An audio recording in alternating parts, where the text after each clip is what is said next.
Hey there, comic book friends. I'm Travis, and this is an Oddfellows Special. I'm going to talk a little bit about Emerald City ComiCon. Actually, really all I'm going to do is show you some of the stuff I got at Emerald City ComiCon.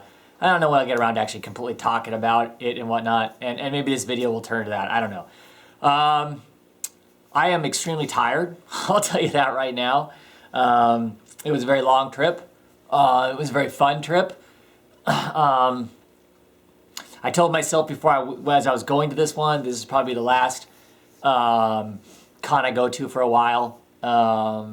They're tend to be expensive, just the trip itself and the lodging and all that kind of stuff. I'm sure I could probably do it cheaper than what I do it, but anyway, I said that this would be the last one I'd go to for a while, just because they are expensive, and I have some other realities that I need to take care of. So I was going to put it off for a couple of years and whatnot. And then I went to the con this year, and it's going to be really hard to not go next year. It was a lot of fun. Like I said, extremely tired. 3 days of throngs of people, but it was well worth it and lots of fun.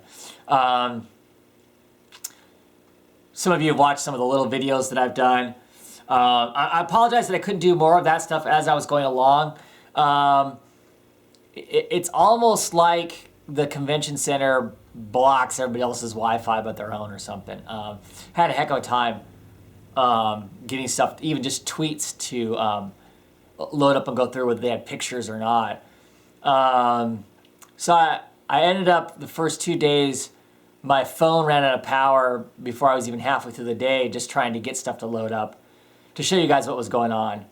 And so that was kind of unfortunate. And then, of course, my trip there, I took some small videos that I posted on YouTube. And for some reason, the first 3 came up as private. And while I was there, I couldn't change them from being from private to where everybody can see them. You can see them now. I keep getting messages from you guys that have watched and whatnot. I appreciate that. I appreciate you guys watching them and comment and stuff. That's been fun. I probably won't comment a whole bunch back on all of those, just because I am taking those 3 or 4 days off from email and YouTube and stuff like that. I am so far behind on things. I'm reading all the comments, but until I get caught up on stuff, probably won't comment back a whole bunch. Yeah, well, I'm already turning this video into stuff I hadn't planned. Heard lots of interesting stuff, talked to lots of great creators. Some of them told me some really interesting things. Some of those interesting things, I haven't figured out exactly how I want to share those. I don't want to be the person that stirs the pot. I don't think they really told me anything that's that earth-shattering, but in my mind, it kind of is. And there are some of us who are fans of this book that would find it interesting. So maybe I'll do a special hangout for those of us that I know are all readers of that or something. I don't know. That sounds horribly exclusive, so maybe I won't do anything else. Maybe I'll just go to my grave with it. I don't know. Anyway, Emerald City ComiCon 2013. Here's the booklet for it. It's a Dustin Wynn cover there, the Bat Family, which is kind of fun. Stand on top of the Space Needle. The con was twice as big this year as it's ever been. It had twice the floor space. This is the map. These little places this is Artist Alley, one of the Artist Alleys. These are all booths like where DC, Dark Horse, actually on this side it was mostly comic book vendors. More here in the Sky Bridge. And then there's a whole other building with more vendors. This is where DC and Dark Horse and Oni Press and all them are. And more Artist Alley. That's one floor. The con took up 6 floors. It was massive. Those of you who saw that video of my crowd shot, and everybody's like, oh my God, I would never do that. That's too many people and whatnot. Yeah, it was a lot of people, but all those people were behind me. And there was probably, I don't know, maybe 20 people in front of me. It's really not that bad. I'm not a big fan of crowds, but crowds for the right reasons aren't that big a deal. And this was crowds for the right reasons. Plus, you got to figure Friday afternoon, well, actually not even Friday afternoon, Friday at noon. We start lining up and stuff, and 2 o'clock. The only people that are there are hardcore fans. They're more of us. So to some degree, that crowd doesn't bother me because I know I'm standing in one of the few times that I'm standing in a crowd of people that's big enough that I probably couldn't shake all of their hands in a day. Not that I would want to, but they're all just like me. And to some degree, I can embrace that, and that's pretty cool, just like our community. Where all of us, we all have our own tastes and whatnot, but we also have a heavy level of commonality in our comic book collecting. And that's how I see all these people. And so that's cool. The last 2 years I've stood with the same guys that are out of Canada and stuff. And I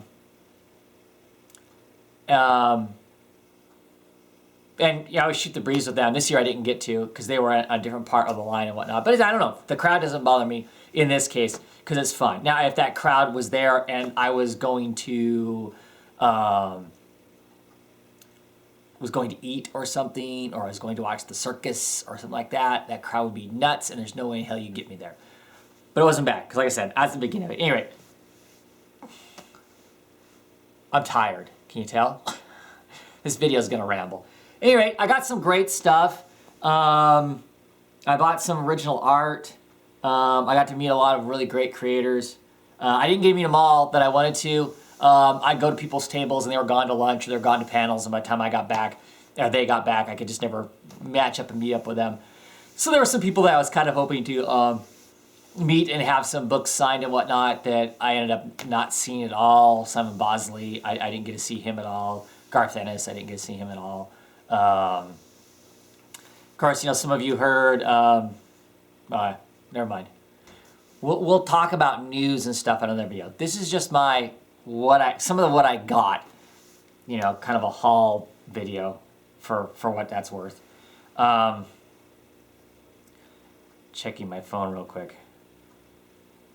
Make sure that nobody's... Okay.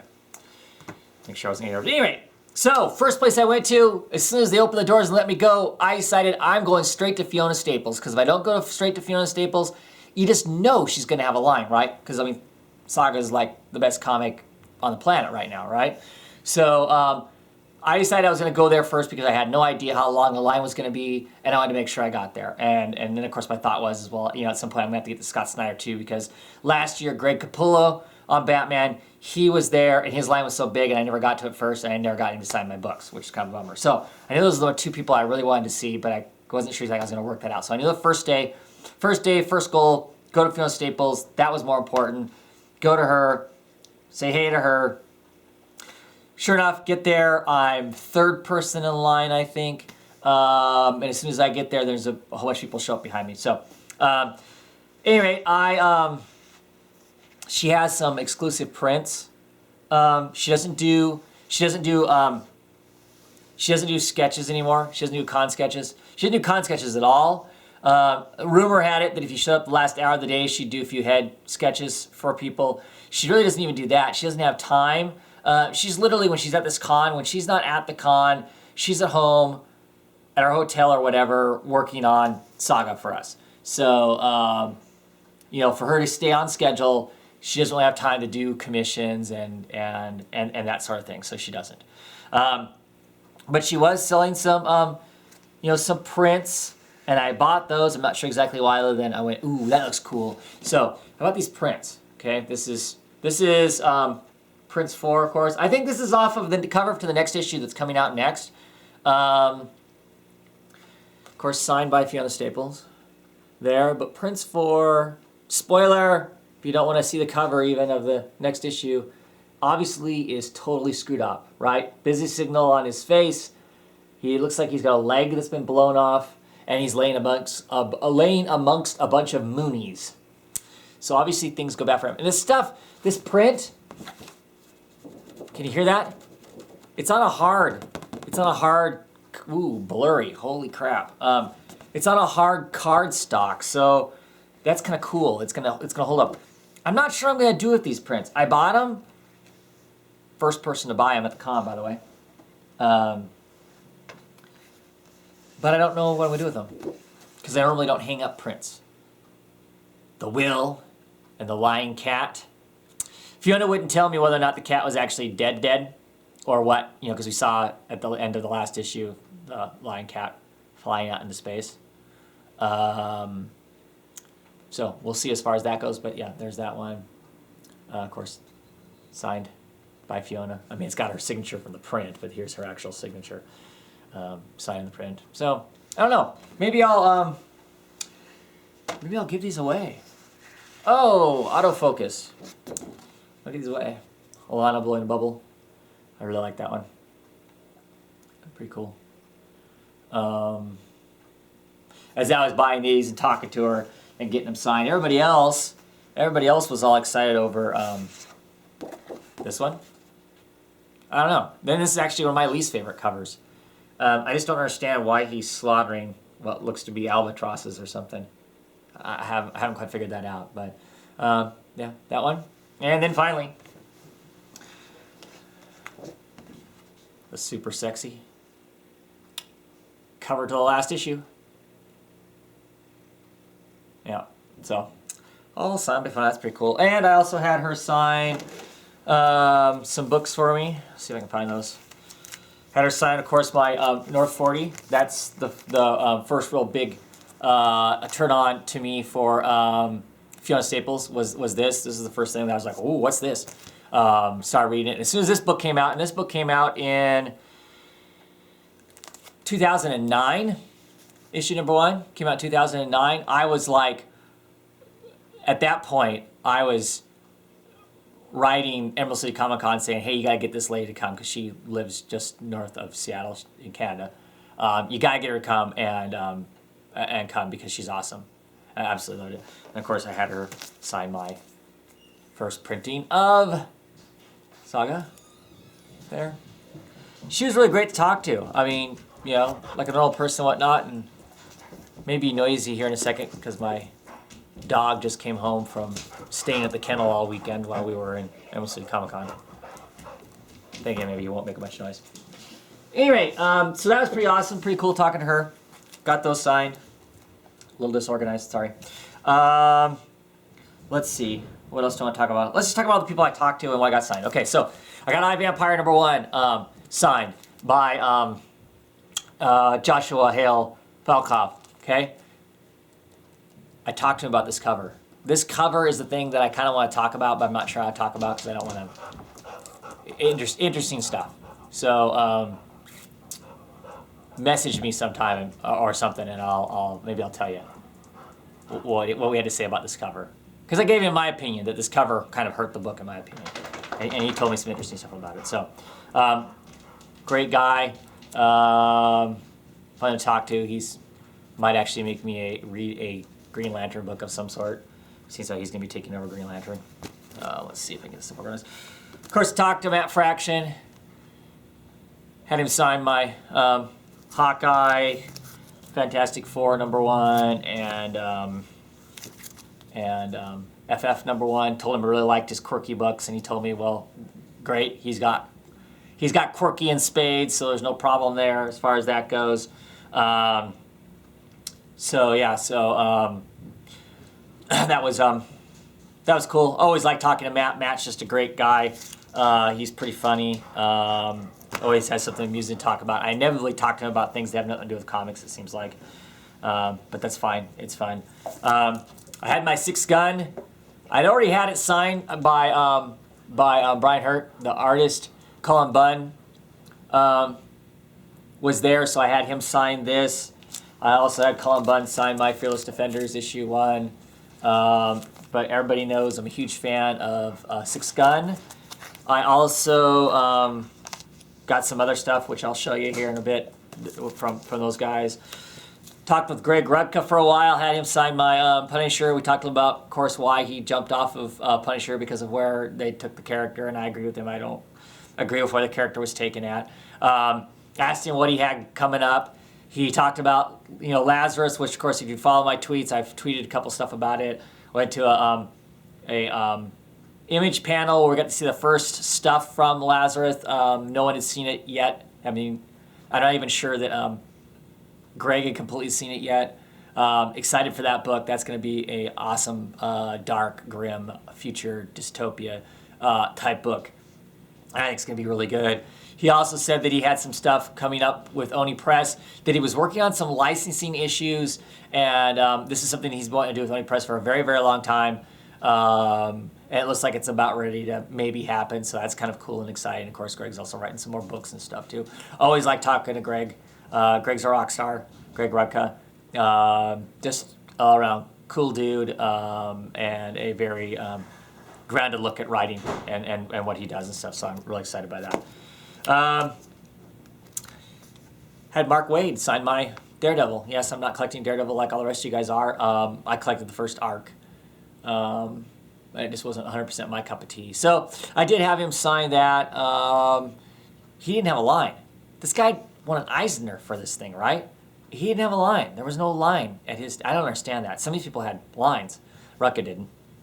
He should have. I was shocked, though.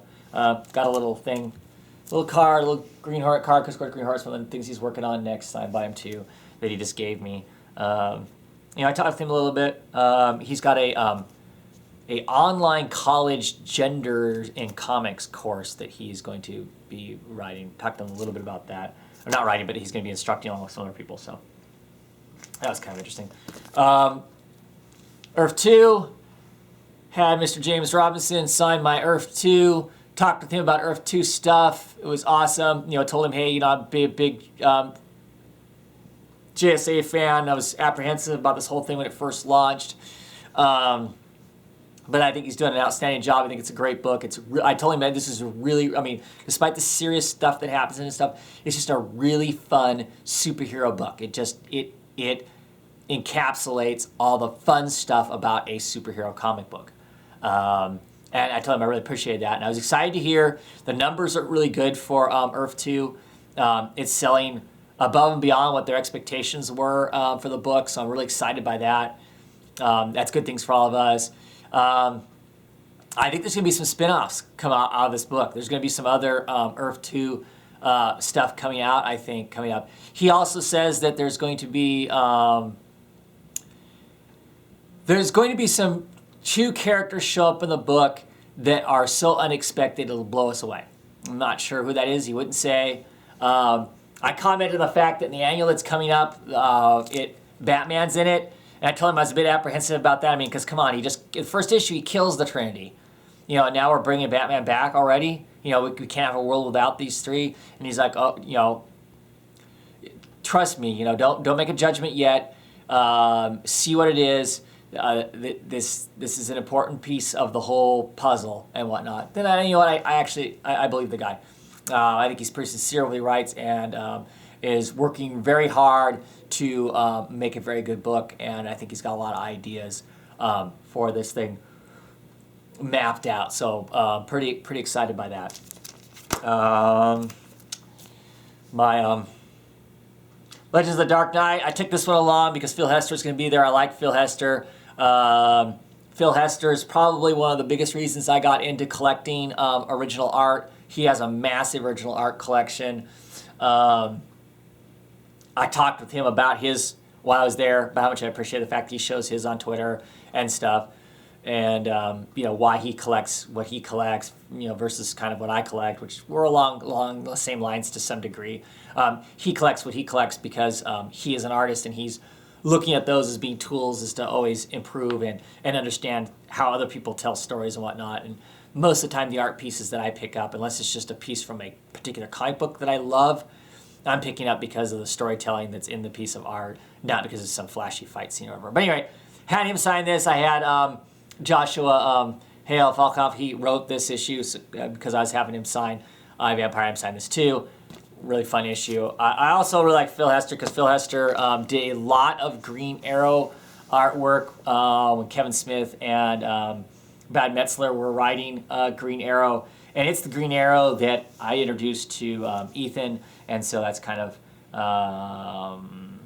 we have a lot of like for that version of Green Arrow and whatnot. Unfortunately, I was pressed for time. Phil was selling, has some original pages there too. I kind of wanted to go through and see if he had any Green Arrows that I could scoop up just for, if nothing else, just for my own memory lane sake and whatnot, but didn't have time to really look at it. Captain Marvel, I had signed by Kelly Sue. She actually signed it to me, Travis, there. Kelly Sue is awesome to talk to. I had Ghost #1, signed also. Kelly Sue is just great. She is such a fun person to talk to. She is really dynamic herself. She's funny. Matt and her together are amusing, but they're also entertaining and refreshing, both on their own right, have their own ideas and concepts and styles, and I just think that's great. And like I said, she was fun to talk to. We talked about Carol Danvers, about how me and Ethan really like Carol Danvers' attitude, her kind of, and she couldn't come up with a word for it either. That was kind of funny, because we were commenting on the fact that we just like, spunky isn't the right word, chipper, but she's just got this kind of an odd sense of humor and kind of a quick comeback zingers that don't quite line up quite right, but she's very proud of her snarkiness, and it's fun and it's funny and it really makes the character fun, and we really enjoyed that. So I talked a little bit about that. That was kind of cool and whatnot. Met Brandon Graham. Okay, I don't know if you guys, however you guys read Multiple Warheads, Brandon Graham is a cool cat, but he is every bit as weird as Multiple Warheads and King City is. As strange as those books are, he is that strange also. So he was actually, he was doing a commission while I was there. He was actually drawing Sex, one of the characters from here, drawing her on the back of a guitar when I showed up to get my comic signed. And he signed it, but he signed it by drawing a sketch of Sex here, and then signed it. He was on a panel. He was on a panel that I was on. I know some of you guys have been telling me I should be picking up Prophet because he writes it and occasionally draws it. You're right, I'm going to have to pick up Prophet because it just sounds like a head trip, especially with Brandon talking about it. Brandon's kind of a crazy, well, he's a strange cat. I like him, but he definitely operates what marches to his own drumbeat, or I guess is how you say it. But yeah, really liked him. Looking forward to the next stuff he's got coming out as far as the more Multiple Warheads and that sort of thing. Just because it is such a strange trip, and so is the guy. He's just yeah, he was cool. He was cool to talk to. I got my Nowhere Man #1 signed by Nate Billigrad. He was there. He's the artist. He signed it with a heart. That was kind of different, but cool. He was a very quiet and seemingly shy sort of guy. So I didn't get to talk a lot about the book. And that may be because of the case. I know lots of artists, they don't necessarily know what's going on in the book. They're the artists. They take the script, they read the script, and then they draw what's there. And they only know so far in advance of what's going on. And this may be the case here where he isn't contributing to story ideas in the same sense. I don't know. That was just kind of the impression I got. Still happy to have it signed because I really love this comic. I told him so that, as far as the Image book goes, it's a great deal. Hope to sometime run the other creators and have them sign too. Stood in line and talked with Brian Wood. He didn't have his own table this year. He was doing signings at Dark Horse, so it was kind of an adventure to catch him there. I lucked out and got towards the beginning of the line. Maybe I stood for 15 minutes to get to talk to Brian. Brian's always awesome to talk to. So I had him sign my Mara. I had him sign my first issue of Conan. I had him sign this issue, and this is issue #4. It's also got Gary Brown's signature on it. This is the first issue that Gary Brown, the artist, started working on, was issue 4. He's the ongoing permanent artist that's been on it, so I had him had him sign that one. And of course I had Brian also sign the original of Massive, because the Massive, last Emerald City ComiCon, the Massive was announced. We talked about it a whole bunch. I mean, I talked with him at length with it, but it didn't, it hadn't come out yet. It was going to be a couple months before it came out, so got him to sign it there. Brian's always great to talk to, about whatever's going on and stuff, and so that was cool. I always enjoy talking to him. A smart guy. I talked to another one of those people that in my head is kind of a legend of sorts, and there were some creators at the con that I avoided because I've heard potentially bad things about them, that that they're not the friendliest people, or they've got attitudes or whatever. And so I just decided in some cases, I'm just going to avoid them. That way in my brain I can have this picturesque, this is how great these people were. And they stay that way in my head. I don't have to have the, a sour grapes experience with them or something like that. But I did take some Green Arrow books along with me that Mike Grell did. There are some things about Mike Grell that I don't know now as I'm older that I care for. Some of his treatment of like Black Canary in his run, maybe they used her more as a victim tool than her being her own individual, a powerful person, and I like her being a powerful person. So I look at that part of his run with some trepidation, other than I liked it when Black Canary was a brunette. But beyond that, I really loved his run of Green Arrow, where he pretty much, the trick arrows kind of went away, and as a whole, and he lived in Seattle, and he fought street level crime, and that sort of thing, and I just really, really loved that. So I brought some books along to have Mike Grell sign, and he did. He signed the books, and I've heard, and this is my thing about Mike Grell, I had heard from other friends of mine that he's kind of a dour kind of a guy. I had a friend that thought he wanted to be a comic book artist and whatnot, and he was at a con and met Mike Grell, and Mike Grell pretty much crushed his comic book dreams. Don't do it. It's horrible. If you like girls, don't do it. If you like money, don't do it. If you like having a life, don't do it. I mean, basically, I understand maybe what he was trying to do was let my friend know how hard it was going to be, but he did. He absolutely pulverized my friend's dreams of potentially being a comic book person. Just made it sound impossible and miserable and awful, and pretty much was one of the reasons why he quit. So I was worried. I'd meet this guy and he'd be some awful something or other. No, you know what? Maybe he is to everybody else. He was great to me. I told him what I loved about Green Arrow. I got my Green Arrow Longbow Hunter and the beginning of the regular series by Mike Grell, both signed. I told him, what the book meant to me and how much, I enjoyed it, and the Green Arrow is my favorite character, and he helped inform that, between him and Denny O'Neil, helped inform that opinion of Green Arrow. The guy got up, he shook my hand. He was great. He was great. He was a great guy. So I was really excited by that, and so now I've changed my mind. I'm not listening to anybody else out there who tells me that somebody's awful or whatever. I'll go get my own experience, and if they end up being awful, then I'll be what people say. Oh, they're awful. Otherwise, no. Had Ron Mars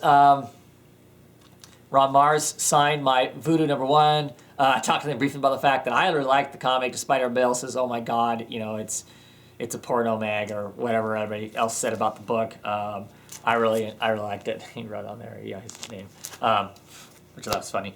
But talked to him for a few moments. He's a pretty cool guy. I always like seeing him on Twitter and whatnot. But anyway, I had Matt Wagner sign my Sandman Mystery Theater to Travis. Pleasant Dreams. Then he signed it, Matt Wagner, down here. I like a lot of Matt Wagner stuff right now. Matt Wagner is writing The Shadow, Year 1. But this is what I wanted to have him sign. I could have had him sign Grendel. Grendel's his big thing. But I really enjoyed this.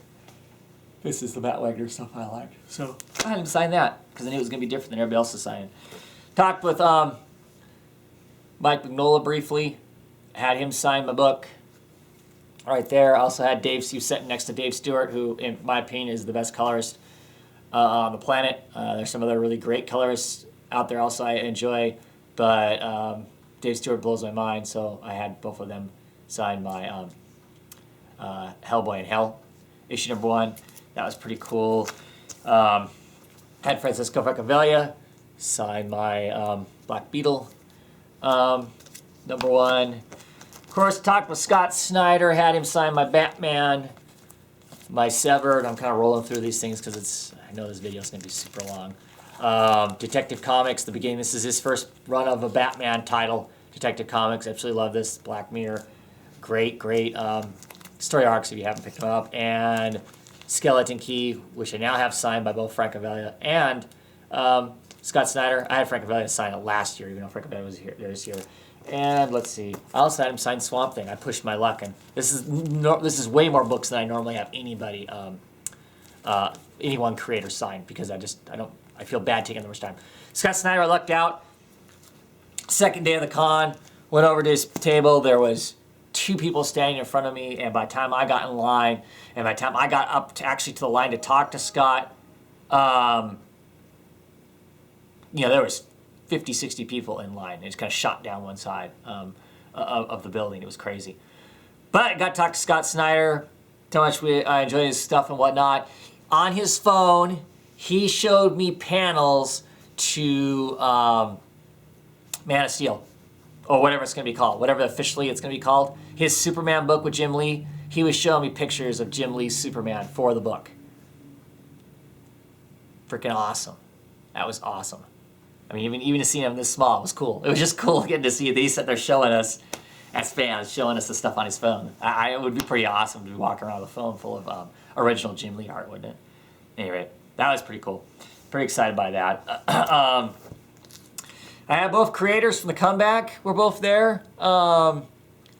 Bryson and Walsh were both there. They signed, blurry. They signed my issue on the comeback. Talked to them briefly. They were having kind of a slow con. They were a part of the floor that wasn't getting a lot of business. And I just think not a lot of people know who they are. Image did a sci-fi panel. I think it was unfortunate they didn't have these 2 guys on that panel. I mean, because this is certainly a science fiction book. To agree, it has to do with time travel and stuff. So, but they were nice guys. They were nice guys and whatnot. They just weren't as busy as what they thought they were going to be. So hopefully they got busier. I appreciate them signing my book. And let's see. Bedlam, number 1. Okay, I don't know if you can see there. You can see Matter Red there on the cover. Well, guess what? Matter Red isn't normally on the cover of Bedlam number 1.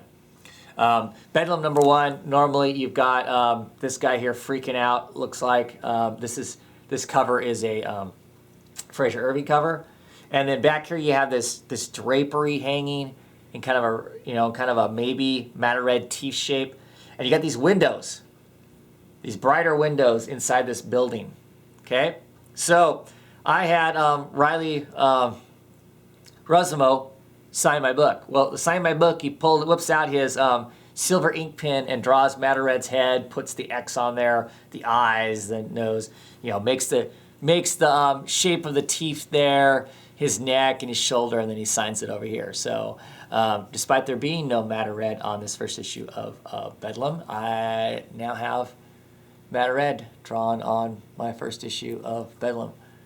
So, yes, horrible defacing of the comic.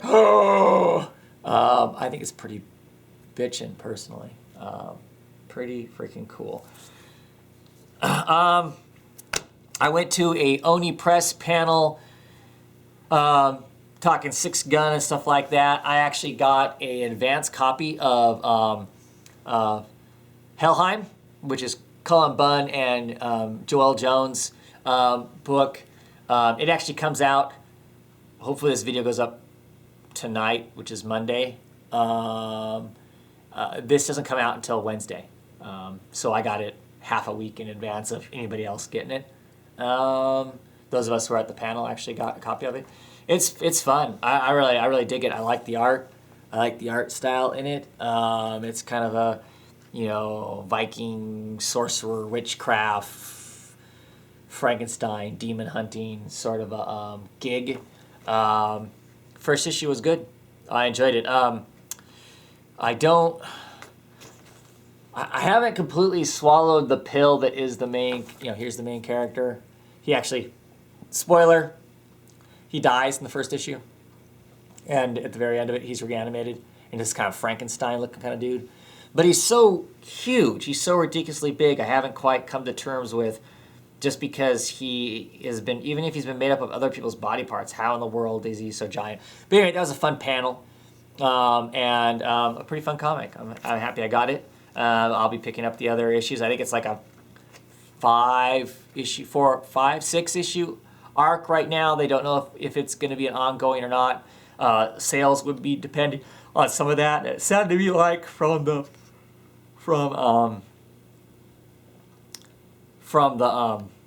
conversation during the panel, it also depended on the artist whether or not that's something she was going to do.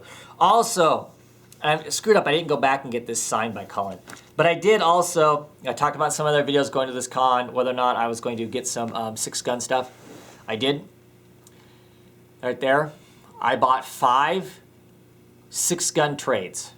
It's the first trade of Six Gun. Okay. Each trade has been signed by Cullen Bunn and Brian Hurt. Have both signed them. They're all 5 of them are signed copies. I want to send these out to people and whatnot. I'll make another video that has to do with these in particular. I don't know who I'm going to send them to. I got some ideas of some people I want to send them to, but I don't know who I'm going to send them all to. But I have some ideas about it, because really I feel like this is a book that could be a money-back guarantee book. So I'm giving the book away for free. I spent my money on it, and I'm going to give it away for free because I want to turn more people on to Six Gun. It's going to be a TV show coming on about it, more than likely, and some other exciting stuff like that. I absolutely love the book, and I think the book just keeps getting better and better. I think the trades after this one are the stories after this one are better than this one, and I really enjoy the hell out of this one. Yeah. So I'll make another video about those. We'll talk about those and who I want to send them out to, and what kind of a deal we're gonna make if I'm sending you a free book. Okay. Anyway, I got a ton of t-shirts. I got a Kirby Crackle t-shirt, which if you don't know who Kirby Crackle is, look him up on YouTube, just type in Kirby Crackle. They're a nerd rock band that I really enjoy. Their Kirby Crackle t-shirt I got, I don't know if you're familiar with Krispy Kremes. They're a donut chain, at least over here on this side of the world. It says Kirby Crackle instead of Krispy Kreme. I bought 2 Casanova shirts. One says Empire, one has the Empire, one has the Waste, that I bought from Matt Fraction. I bought an exclusive leaving Megatron, I think it's Megatron, Gail Simone, the Kickstarter book that she did. I bought a t-shirt that has the cover on it. And speaking of which, I also got to look at pages of the finished product of that book that doesn't come out until I don't know when. That was pretty awesome because they just got them colored. That was cool getting to see some of those. Naika was really spoiled for me because her husband showed them to me on his iPad, and he's slipping through it pretty fast, but I can still get a general gist of what's going on. That's going to be crazy. If you like the art from John Calfori's Secret Six, then you'll enjoy that. But yeah, so I got that. What other exciting things did I get? Oh yeah, I bought some original art, some original page art from some comic books. I bought 3 pieces. One of them wasn't a piece that was really for sale. Maybe it could have been for sale. I just asked about it. Hey, you got this? Boy, I was hoping this page would be there. I could buy it. And so I weaseled my way into buying that page. That page wasn't at the con, so that page is going to be mailed to me. I guess I'll show it when I get it. Could be a couple weeks or whatever. But one of the pages I bought, this is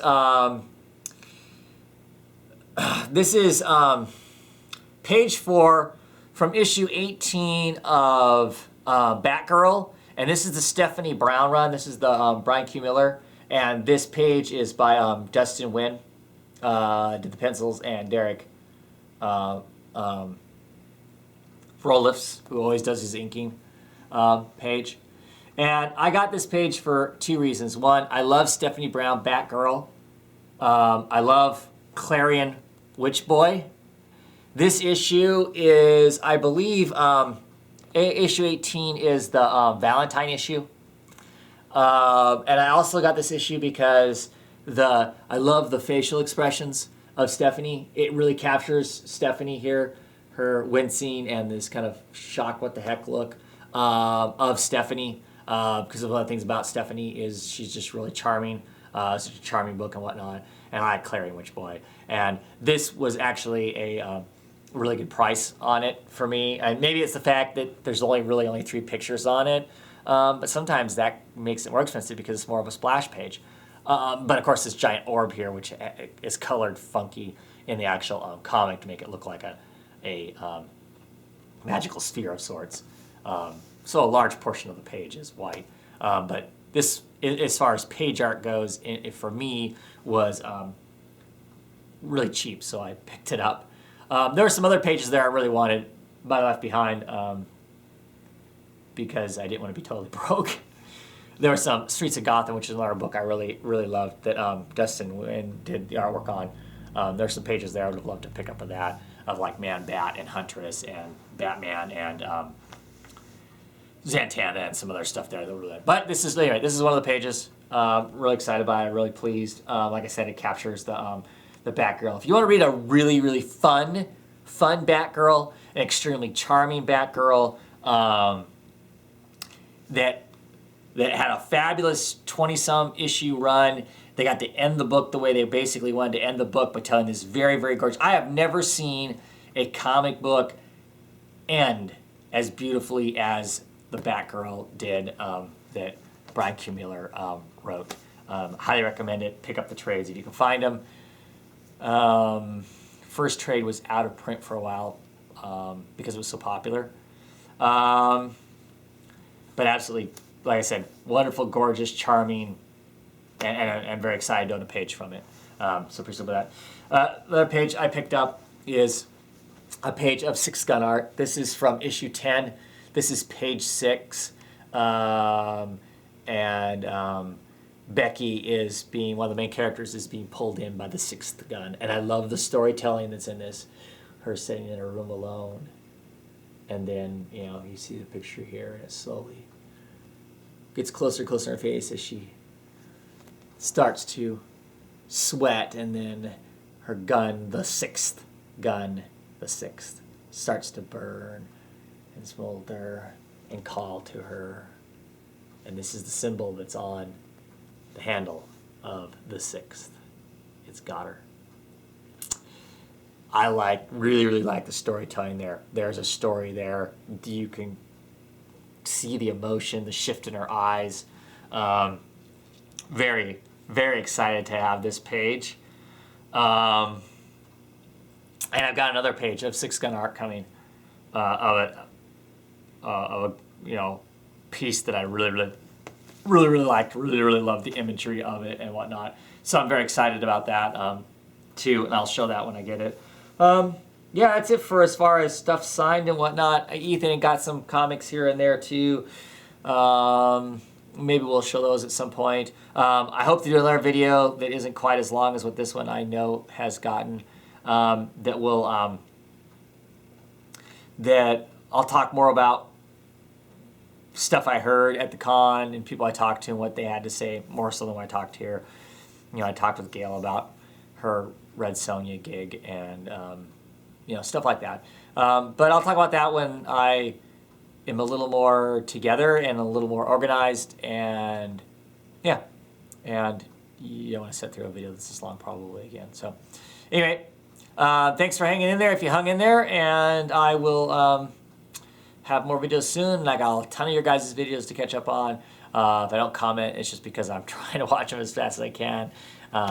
So I know what's going on in the world out there of YouTube and comic books.